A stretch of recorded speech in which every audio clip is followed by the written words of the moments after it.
Sveiks! Visi pamācību video tika veidoti ar admina kontu pieeju, bet AutoSumma piedāvā dažādas lietotāju pieejas līmeņus.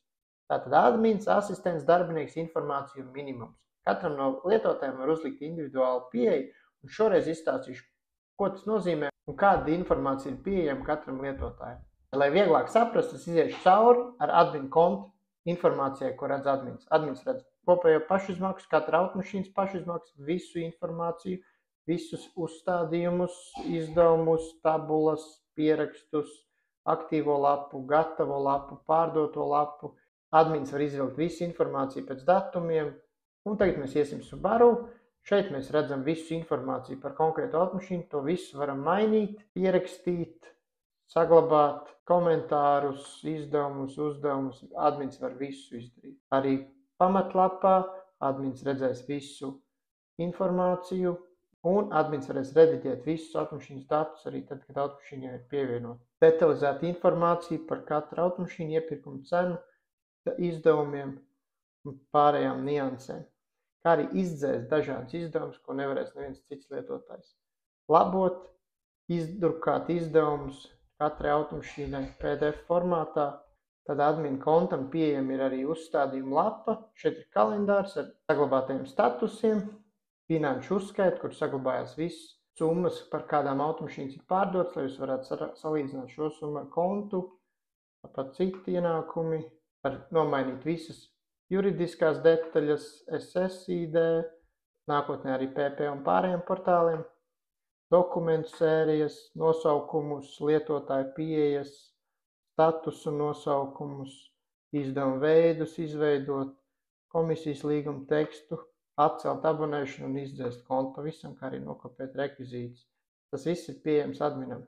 Šīs pēdējās divas iedaļas ir pieejams tikai adminam. Tātad ir izdevuma sadaļa, kur kopējos izdevumos varēs redzēt visu informāciju, ievietošanas un editēšanas datumu, atbildības, izdevumu nodokli, sortēt ar un bez nodokļa, pēc datumiem, pēc apraksta, veida, atbildības.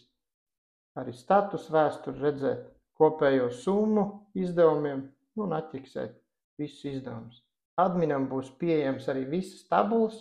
Šeit ir auto saraksts, grāmatvedības tabula ar iepirktiem un pārdotiem auto, darījuma reģistrs, pieņemtie auto, UVTN uzskaite, tad ir klienti, iepirktajiem un pārdotiem auto, komisijas automašīnas saraksts un darījuma partneru saraksts.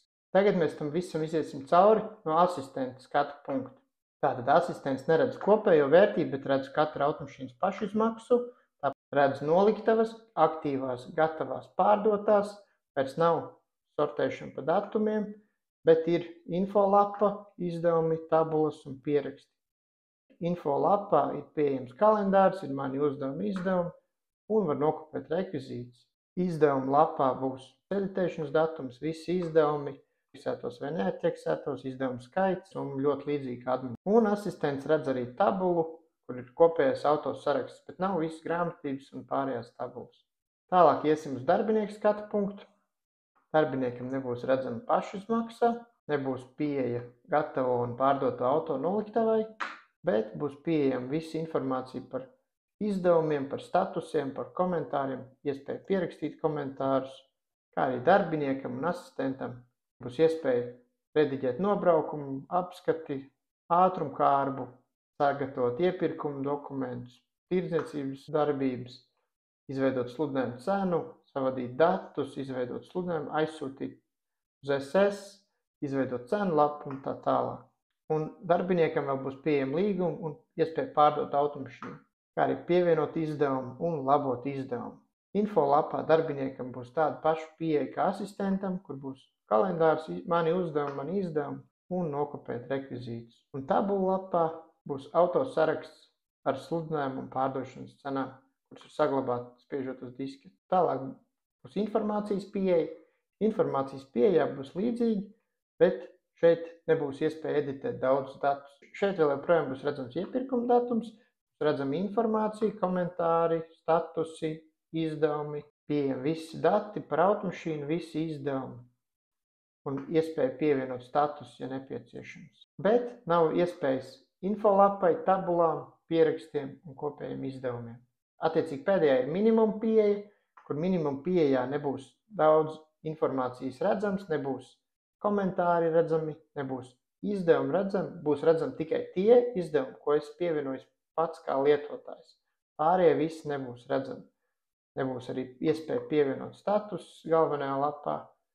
Un noliktavas lapā būs tikai pamatinformācija par automašīnām, bez iepirkuma datumiem, bez summām, bez nekā, tikai lai varētu pārskatīt savus ievadītos datus. Šīs lietotāja pieejas var ļaut tev nodot darbus kādam citam darbiniekam, nenododot visu informāciju par uzņēmumu.